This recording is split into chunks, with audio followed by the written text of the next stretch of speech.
stands for Finance, Unity, Empowerment, Legacy. Join us today as Dr. Jackie, Dennis, and Mac share from the theme, Economic Indicators. Enjoy.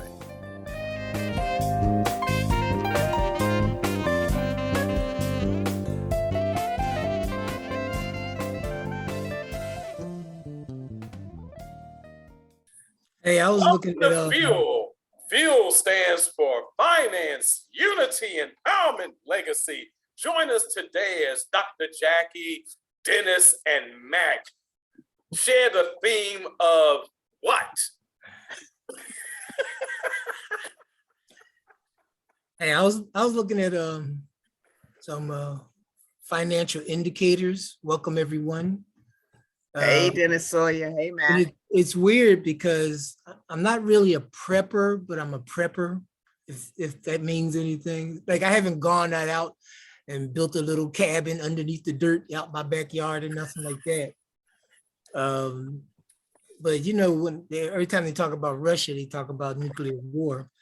But I've been listening to some economic indicators, and it was surprising to me. One was that unemployment is down. Now, I'm trying to figure out how they're counting, because the last thing I checked was that they dropped the markets to force people back to work. So I'm like, okay, so, you know, there's like so many things going on, and like unemployment is down. I'm like, well, is this the people that want to work?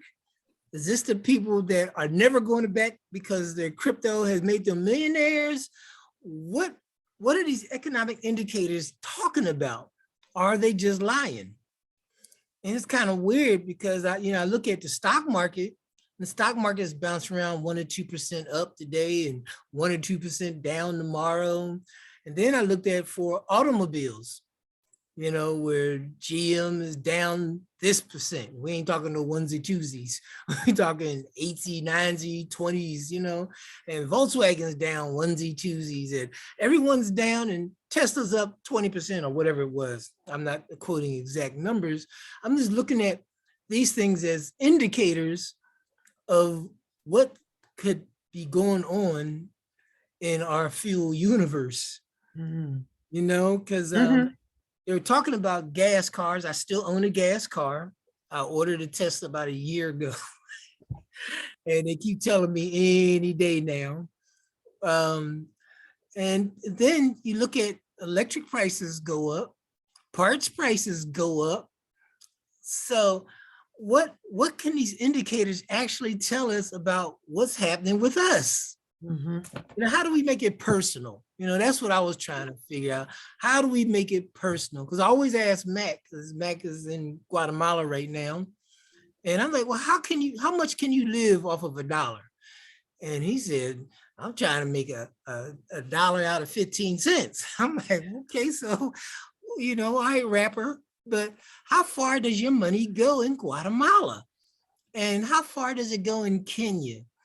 You know, what do these indicators really mean for us where we are right now? Because I'm in Maryland. I'm in DC. DC, what does it really mean? Yeah, I was going to say, because then I'm in Baltimore when I'm in the States. I can tell you this, that right now, if I were telling somebody or talking to someone about what they might be doing long term, and if they were at a point where they were actually deciding on retirement, I would actually tell them to retire to a different country. And I'm not saying that to be anti-American. I'm saying that because you get more bang for the buck. Even on a diminished dollar, it's still more functional. Like where I'm sitting at right now, it's still more functional, more value. So let me give you an indicator. This is a everyday thing that all the fellas that are watching this would understand. To get a haircut in Baltimore will probably run you between $30 to $40. That might be inclusive of a tip, right? For to get a men? haircut at a shop. Wow. And I'm talking about, get your fade special, all of that. All right. So I can get that same cut here in Guatemala for the equivalent of $7. Wow. That's Wow. your indicator. Wow. That's a huge difference. That's your Yes. indicator. Now, when we were in Thailand, it was 34 to 1. I don't know what it is today. 34 of their dollars to one of our dollars. Yeah. So in Guatemala, it averages about 7.5 if you do the comparative currency. So the currency in Guatemala is called a 𝐄𝐂𝐎𝐍𝐿.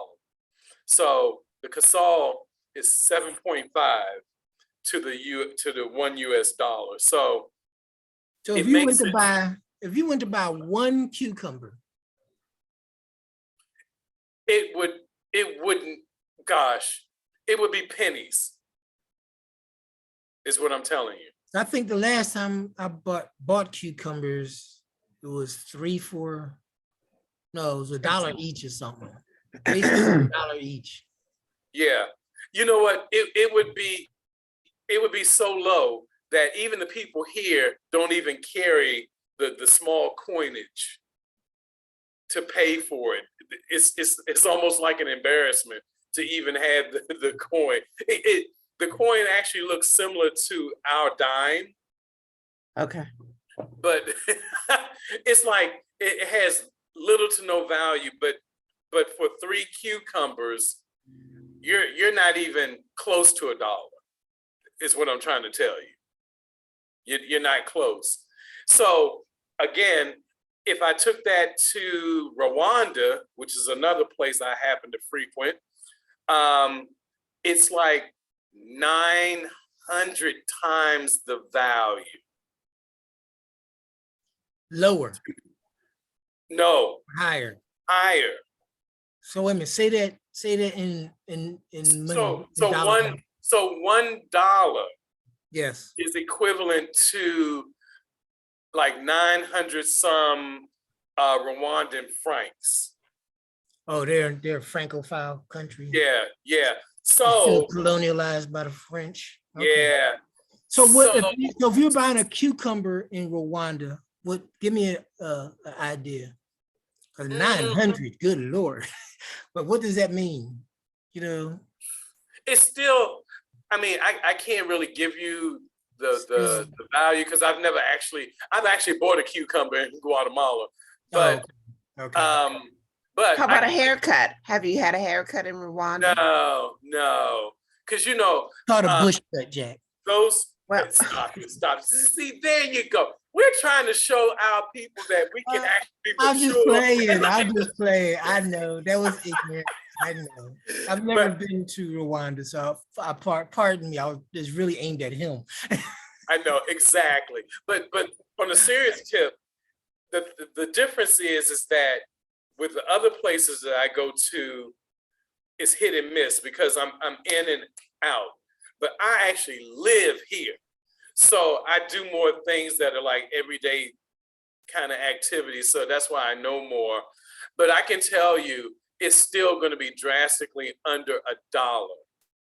It just makes sense, like even for our real estate people, that you would invest in some property of some sort in another place. It's just, you're just going to get more bang for the buck. So if I can, and I don't want to dominate this conversation, but I do project work, through my nonprofit. So in doing that, it allowed me to buy like major acreage for pennies to the, pennies really. So I bought like huge acreage in Rwanda because I have a big project there right now, and I think I funded like $20,000 into it. but it's a lot of land, a lot of land. And it's a lot of things that are going up on it. And we're building like hundreds of dollars is going a long way to not only do the construction, but pay the people that are doing it. So when we bring that to our field family, again, you know, the first thing is that we got to get people up and running, that they can even have that kind of resource to be able to extend it beyond the borders of the US. But we just want to teach people that I think we get stuck sometimes that dealing in the United States is the only option. And I'm as patriotic as anybody else, but hey, man, if you can get more bang for the buck, why not?